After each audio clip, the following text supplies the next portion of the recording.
The Lane Departure Warning, LDW, and Intelligent Lane Intervention, ILI systems are activated at speeds of approximately 37 miles per hour and above, and only when the lane markings are clearly visible on the road. These systems monitor the lane markers on the traveling lane using a camera unit located in front of the inside mirror when the lane markings are clear. The LDW system is activated when the camera detects that the vehicle is approaching the left or the right side of the traveling lane.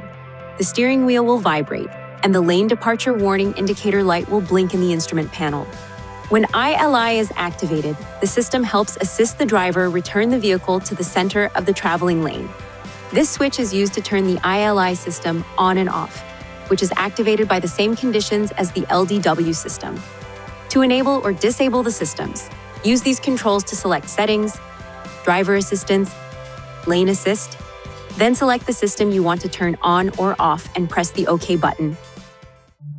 Please see your owner's manual for important safety information, system limitations, and additional operating and feature information.